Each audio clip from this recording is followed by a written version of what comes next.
ഉൽപ്പത്തി പുസ്തകം അധ്യായം 38.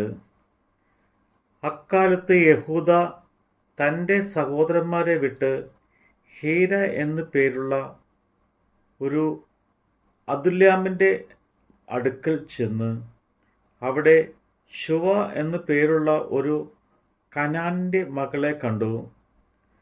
അവളെ പരിഗ്രഹിച്ച് അവളുടെ അടുക്കൽ ചെന്ന് അവൾ ഗർഭം ധരിച്ച് ഒരു മകനെ പ്രസവിച്ചു. അവന് ഏർ എന്ന് പേരിട്ടു. അവൾ പിന്നെയും ഗർഭം ധരിച്ച് ഒരു മകനെ പ്രസവിച്ചു. അവന് ഓനാൻ എന്ന് പേരിട്ടു. അവൾ പിന്നെയും ഗർഭം ധരിച്ച് ഒരു മകനെ പ്രസവിച്ചു. അവന് ശേല എന്ന് പേരിട്ടു. അവൾ ഇവനെ പ്രസവിച്ചപ്പോൾ അവൻ കെസിബിൽ ആയിരുന്നു. യഹൂദ തൻ്റെ ആദ്യജാതനായ ഏറിന് താമാർ എന്നു പേരുള്ള ഒരു ഭാര്യയെ എടുത്തു. യഹൂദയുടെ ആദ്യജാതനായ ഏർ യഹോവയ്ക്ക് അനിഷ്ടനായിരുന്നുകൊണ്ട് യഹോവ അവനെ മരിപ്പിച്ചു.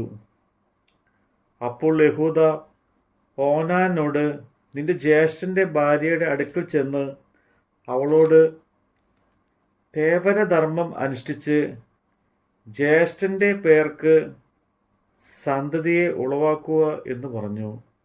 എന്നാൽ ആ സന്തതി തൻ്റേതായിരിക്കില്ല എന്ന് ഓനാൻ അറിയുകൊണ്ട് ജ്യേഷ്ഠൻ്റെ ഭാര്യയുടെ അടുക്കൽ ചെന്നപ്പോൾ ജ്യേഷ്ഠന് സന്തതിയെ കൊടുക്കാതിരിക്കേണ്ടതിന് നിലത്ത് വീഴ്ത്തിക്കളഞ്ഞു.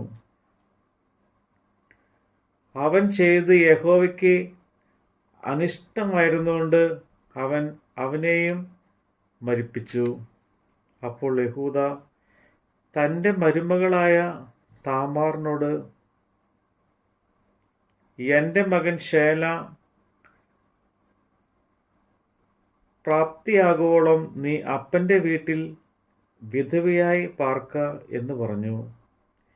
ഇവനും സഹോദരന്മാരെ പോലെ മരിച്ചു പോകരുത് എന്ന് അവൻ വിചാരിച്ചു. അങ്ങനെ താമാർ അപ്പൻ്റെ വീട്ടിൽ പോയി പാർത്തു. കുറേ കാലം കഴിഞ്ഞിട്ട് ശുവയുടെ മകൻ യഹൂദയുടെ ഭാര്യ മരിച്ചു.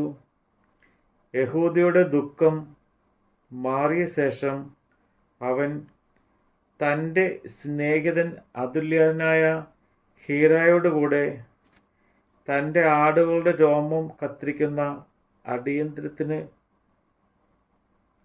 തൻ്റെ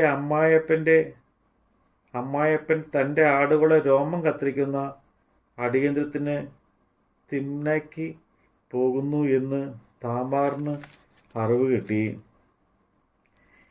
ശേല പ്രാപ്തിയായിട്ടും തന്നെ അവന് ഭാര്യയായി കൊടുത്തില്ല എന്ന് കണ്ടിട്ട് അവൾ വൈദവ്യ വസ്ത്രം മാറ്റിവെച്ച് ഒരു മൂടുപടം മൂടി പൊതിച്ച് തിമ്നാക്കി പോകുന്ന വഴിക്കുള്ള ഏനയും പട്ടണത്തിൻ്റെ ഗോപുരത്തിൽ ഇരുന്നു. യഹൂദ അവളെ കണ്ടപ്പോൾ അവൾ മുഖം മൂടിയിരുന്നതുകൊണ്ട് ഒരു വേശ്യ എന്ന് നിരൂപിച്ചു. അവൻ വഴിയരികെ അവളുടെ അടുക്കിലേക്ക് തിരിഞ്ഞ്, തൻ്റെ മരുമകൾ എന്ന് അറിയാതെ വരിക, ഞാൻ നിന്റെ അടുക്കൽ വരട്ടെ എന്ന് പറഞ്ഞു. എൻ്റെ അടുക്കൽ വരുന്നതിന് നീ എനിക്ക് എന്ത് തരും എന്ന് അവൾ ചോദിച്ചു. ഞാൻ ആട്ടിൻകൂട്ടിൽ നിന്ന് ഒരു കോലാട്ടിൻകുട്ടിയെ നിനക്ക് കൊടുത്തയക്കാം എന്ന് അവൻ പറഞ്ഞു. നീ കൊടുത്തയക്കുവോളത്തിന് ഒരു പണയം തരുമോ എന്ന് അവൾ ചോദിച്ചു. എന്ത് പണയം തരണം എന്ന് അവൻ ചോദിച്ചതിന്, നിന്റെ മുദ്രമോതിരവും മോതിരച്ചരടും നിന്റെ കയ്യിലെ വടിയും എന്ന് അവൾ പറഞ്ഞു. ഇവ അവൾക്ക് കൊടുത്തു. അവൻ അവളുടെ അടുക്കൽ ചെന്ന് അവൾ ഗർഭം ധരിക്കുകയും ചെയ്തു. പിന്നെ അവൾ എഴുന്നേറ്റ് പോയി തൻ്റെ മൂടുപടം നീക്കി വൈദവ്യ വസ്ത്രം ധരിച്ച് സ്ത്രീയുടെ കയ്യിൽ നിന്നും പണയം മടക്കി വാങ്ങേണ്ടതിന് യഹൂദ അതുല്യാമ്യനായ സ്നേഹിതൻ്റെ കൈവശം ആട്ടിൻകുട്ടിയെ കൊടുത്തയച്ചു. അവൻ അവളെ കണ്ടില്ല താനും. അവൻ ആ സ്ഥലത്തെ ആളുകളോട്, ഏനീമിൽ വഴിയരികെ ഇരുന്ന വേശ്യ എവിടെയെന്ന് ചോദിച്ചതിന് ഇവിടെ ഒരു വേശ്യയും ഉണ്ടായിരുന്നില്ല എന്ന് അവർ പറഞ്ഞു. അവൻ യഹൂദയുടെ അടുക്കൽ മടങ്ങി വന്നു. ഞാൻ അവളെ കണ്ടില്ല, ഈ സ്ഥലത്ത് ഒരു വേശ്യയും ഉണ്ടായിരുന്നില്ല എന്ന് അവിടെയുള്ള ആളുകൾ പറഞ്ഞു എന്ന് പറഞ്ഞു. അപ്പോൾ യഹൂദ, നമുക്ക് അപകീർത്തി ഉണ്ടാകാതിരിപ്പാൻ അവൾ അത് എടുത്തുകൊള്ളട്ടെ. ഞാൻ ഈ ആട്ടിൻകുട്ടിയെ കൊടുത്തയച്ചുവല്ലോ, നീ അവളെ കണ്ടില്ല താനും എന്ന് പറഞ്ഞു. ഏകദേശം 3 മാസം കഴിഞ്ഞിട്ട് നിന്റെ മരുമകൾ താമാർ പരസംഗം ചെയ്തു, പരസംഗത്താൽ ഗർഭിണിയായിരിക്കുന്നു എന്ന് യഹൂദയ്ക്ക് അറിവ് കിട്ടി. അപ്പോൾ യഹൂദ, അവളെ പുറത്തു കൊണ്ടുവരുവിൻ, അവളെ ചുട്ടുകളയണം എന്ന് പറഞ്ഞു.